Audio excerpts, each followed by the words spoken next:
Merhaba. Herkese merhaba arkadaşlar. Bugün yeni bir gündeyiz. Ve birazcık size biz neden böyle bir şey yapıyoruz, neden kanal açtık ve biz kimiz adlı çalışma için bu videoyu çekiyoruz. Öncelikle kendimizi tanıtalım. Evet. Ben Ecem. İstanbul'da endüstriyel tasarım okuyordum. Son sınıftım. Sonra ESC'ye başvurdum Avrupa gönüllüsü olarak. Hem Avrupa'yı gezip görmek istedim hem de İngilizcemi geliştirmek istemiştim. Başvurdum ve bir yıllık bir projeye hak kazandım. Sonra da zaten projede Sıla ile tanıştık. Evet, Sıla da tamam. kendini Ben anlatsın. tanıtayım. Ben Isparta'da elektronik ve haberleşme mühendisliği bitirdim. Tam bu sene bitirdim. Ve ben yaklaşık Mart'tan beri falan böyle projelere başvuruyorum. Böyle bir fırsatın olduğunu keşfettim. Ve çoğu Türk genci bence bunu bilmiyor. Kesinlikle bunu araştırılması gerekiyor. Yani yurt dışında böyle bir fırsatlar var. Hani projeyle yurt dışında bulunabiliyoruz. Daha sonra ben de bu proje karşıma çıktı ve buradayız. Şimdi burada neler yapıyoruz biraz ondan bahsedelim. Biz kısaca şu an belirtmek istiyoruz. Daha farklı bir zamanda daha çok bilmek istediğiniz şey varsa bunlarla ilgili ayrı bir video çekebiliriz. Tamam, hadi sen başla. Tamam, ben şimdi başvurumda da belirtmiştim. Motivasyon mektubu yazıyorsunuz. Buraya gelmeye istekli olduğunuza dair. Bu İngilizce bir mektup oluyor. Kendimi tanıttım. Sonra da projenin ön yazısında engellilerle ve küçük çocuklarla çalışabilecek kişilerin arandığı yazıyordu. Ben de bunu belirttim. Engellilerle çalışabileceğimi, el işine yatkın olduğumu, bölümümün endüstriyel tasarımı olduğunu, sonra gezip görmekten hoşlandığımı, resim yapabildiğimi, çocuklara öğretebileceğimi bunlardan bahsettim. Sonra da beni Zoom aracılığıyla aradılar. İngilizce bir mülakat gerçekleşti. Ve sonra da şu anda da bir rehabilitasyon merkezinde otizm ve Down sendromlu çocuklarla çalışıyorum. Ama sadece öğretmenlere yardım ediyorum ve günde 3 saat bulunuyorum. Bu şekilde. Evet, ben de öncelikle motivasyon mektubu zaten çok önemli. Bunu her proje için yazıyorsunuz. Benim İngilizcem çok yoktu. Bundan önce başka bir projede bulunmuştum ama çok kısa süreliydi. Daha sonra Zoom'da gerçekleştireceğimiz görüşme işi çok heyecanlıydım. Çünkü dedim ki ne yapacağım, ne konuşacağım, hani hiçbir şey bilmiyorum. Ondan sonra burayla konuştuk. Ben de burada bir tane ilkokulda çalışıyorum. Yani ilkokul, ortaokul beraber aslında. İlkokulda çalışıyorum. İlkokul 1. sınıftan 8. sınıfa kadar burada. Benim çalıştığım yer biraz özel okul olarak geçiyor. Bayağı özellikleri var aslında. Orada İngilizce öğretmeniyle beraber mesela 1. sınıfların derslerine giriyoruz. İşte bana diyor ki hayvanları öğrendiler. Hayvanlarla ilgili aktivite bulabilir misin falan. Bu tarz aslında işimiz çok kolay. Hani böyle iş gibi değil. Gerçekten tamamen gönüllülük üzerine. O yüzden çok rahatız. Pazartesiden Perşembe'ye çalışıyoruz. Maksimum günde 3-4 saatimiz oluyor. Cuma günleri de hep beraber toplantı yapıyoruz. Burada 10 kişiyiz, 10 gönüllüyüz. 5'imiz Türk, 3'ümüz Gürcü. Şu an bir tane İspanyol kaldık. Bir tanesi çünkü gitti projeden. Bunun üzerine biz gezmeyi çok istediğimiz için bir video çekmek istedik ve YouTube kanalı olarak yapalım istedik Evet. bunu.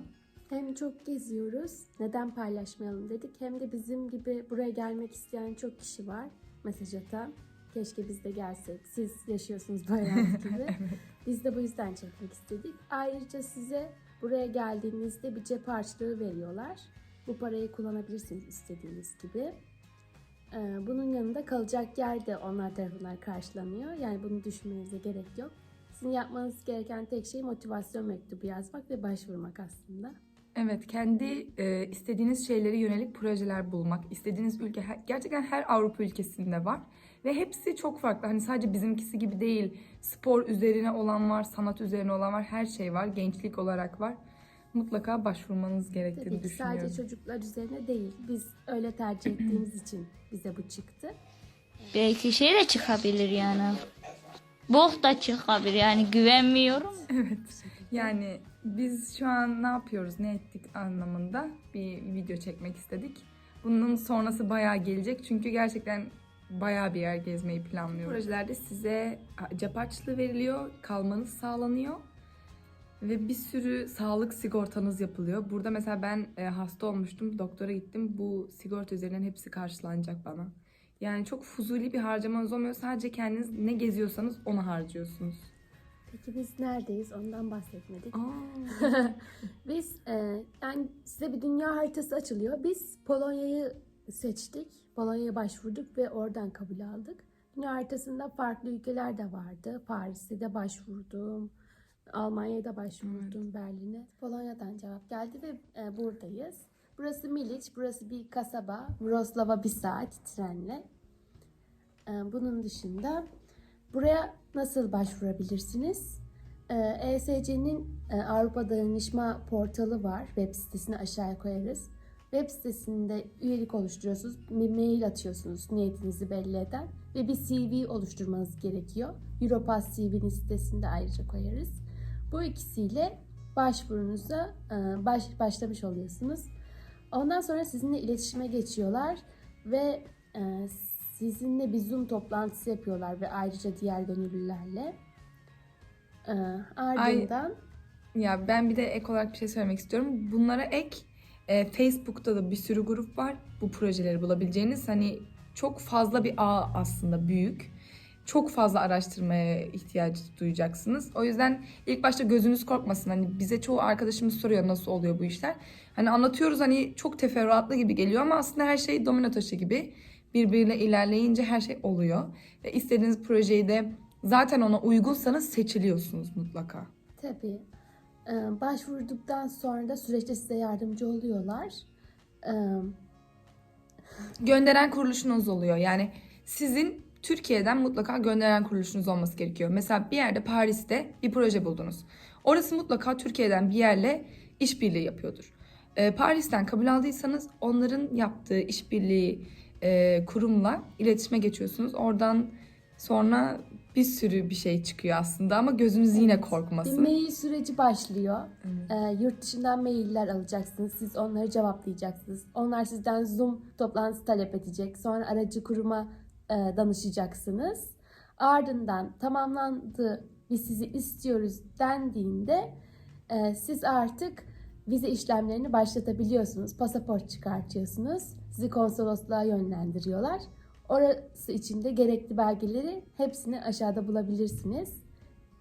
Toplam 10 tane falan belge var. Öğrenci belgesi, kimlik fotokopisi, Evet, özel sağlık Schengen olarak. fotoğrafı.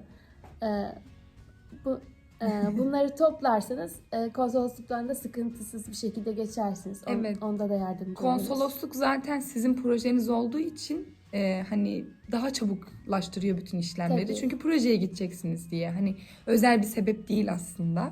O yüzden daha rahat oluyor her şey. Evet, vizemiz de hepimizinkine de çıktı. Hiçbir sorun Evet, hiç yaşamadık. sorun yaşamadık. Öyle bir korkunuz olmasın. Ben bu arada pasaporta sahibim. Sıla Ben yeşilim yeşil. var. Bunda da herhangi bir farklılık yok. Tek yapmanız gereken belgeleri toplayıp konsolosla o randevunuza gitmek. Evet, ayrıca şöyle de bir şey var. Hani benim bir bütçem yok, bunları nasıl yapacağım ya da uçak biletimi nasıl alacağım diye düşünüyorsanız öncelikle bunları yapıyorsunuz. Ondan sonra bunları faturalarını geldiğinizde bu Tabii. kuruluşa veriyorsunuz ve vize masrafınıza kadar, uçağınıza kadar her şey karşılanıyor. Tabii vizeye başvururken 1000 lira harcadık. Bu 1000 lirayı zaten bize sonra vereceklerini biliyorduk. Bunu da ailemizden ya da çalıştığımız yerden karşıladık. Geldiğimizde direkt olarak ilk gün bunun ücretini aldık. Evet. Daha sonra uçak bileti ücretini siz veriyorsunuz. Onu da biz toplam 600 lira 600 zloty mi? Polonya. Evet. Evet, Polonya 600 artı zloty. otobüs bileti. Bunlar da 1000 lira desek. Bunları da biz aldık ama döndüğümüzde hemen ilk ay bunların hepsi bize ödendi. Evet, hepsi ödendi. Var dendi. Var dendi. Bana var dediler. Evet. Yani Bunları önemsiyorlar. maddi bir Evet. kaynağa ihtiyacınız yok diyeyim. Yani geri konuluyor o para. Evet, mutlaka Evet. geri konuluyor. Hani böyle, hani ben nasıl yapacağım, ne yapacağım orada diye düşünmeyin ve buradaki para da gerçekten yetiyor aslında. Hani ideali kullanırsanız. Biz şu an sadece mutfak masrafı yapıyoruz. Ev, hani kendi geçinebileceğimiz şekilde. Siparişlerimizi da söyleyelim. 950 zloty alıyoruz. Bu da bir market alışverişimiz zaten 30 lira, 60 liraya geçmiyor. Evet, Yani biz aynen. aylık 300 liraya falan doyuyoruz gibi bir şey. Evet, Geri aslında kalanını dışarıda bile geziyoruz. yeseniz aslında baya yetiyor. Tabii burada göreceksiniz her yerde dönerci falan var. Evet. Türk olmayan da dönerci var. 10 lira, 20 liraya doyabiliyorsunuz yani. 20 lira çok bile söyledim. Evet, 20 lira çok. Biz burada gerçekten döner alıyoruz 10 zloty. Evet. 10 zloty'ye bir akşam yemeğini yiyebiliyoruz yani. Çok rahat bir yaşam var aslında Eve de burada. ücret vermediğiniz için yeterli. Şeyden bahsedelim. Biz nasıl geziyoruz? Burada Flixbus kullanıyoruz, otobüs şirketi. Yani yakın mesafeler, 4 saatlik mesafeler 50 lira mı oluyor? 50, bir de 50 Türk lirası Aynen, sadece bunu lira. söylemek istiyorum. Evet. Flixbus aynı zamanda Kamil Koç'la işbirliği yapıyor. Biz trenleri de çok araştırıyoruz ama trenler euro olarak birazcık oluyor ve daha fazla oluyor. Bir de tren garına girmekle çıkmakla uğraşmayalım diye direkt otobüs çok rahat. Çünkü otobüsün yerini biliyoruz burada Wrocław'da. Bize çok rahat geliyor bu. O yüzden otobüs kullanmak daha güzel. Biz burada başka şehirleri de gezerken otobüs kullanıyoruz. Başka ülkeleri de gezerken Evet. otobüs kullandık. Şehirlerin içlerinde de kendi tramvaylarını kullanıyoruz Google haritalardan bakıp. Yani o da gerçekten kolay. Çok kolay. Zorlanacağınızı düşünmüyorum. Evet, ayrıca burada bize hat alınmıştı ilk Evet, başta. geldiğimiz ilk gün hemen hat verdiler, Polonya hattı. Hemen ailemizle görüşebildik. Evet. Bu da bir kolaylık. Sonraki aylarda biz kendi paramızdan içine koyduk ve mesela 30 zloty veriyorum ben 30 aylık. zloty'ye 15 15 GB GB yetiyor. internet. 3 Ayrıca GB aynen. Avrupa genelinde internet veriyor. Ve bu Evet. çok iyi bir şey. Çünkü oraya gittiğimizde bizim haritaya mutlaka ihtiyacımız oluyor. Nerede ne yapacağımıza dair. O yüzden çok bayağı yardımcı oluyor. Hiç zorluk çekmedik hiçbir yerde bu zamana kadar. O zaman biz artık kapatalım. Evet yani Herhangi bir sorunuz olursa lütfen sormaktan çekinmeyin. evet, aklımıza gelenler bunlar. Aslında daha birçok şey yapıyoruz ve yaşıyoruz Evet. burada. Ama ne merak ediyorsanız sorarsanız biz de ona göre çekeriz. Her bildiğimizi paylaşmak isteriz. Çünkü biz de bir şeyleri okuya izleyeriz diye buraya geldik. O yüzden bu tür şeylerin önemli olduğunu düşünüyoruz. Bir başlangıç yapmak istedik böylece. Evet, bizi izlediğiniz için teşekkür ederiz. Görüşmek üzere. Sonraki videoda görüşmek üzere. Görüşürüz.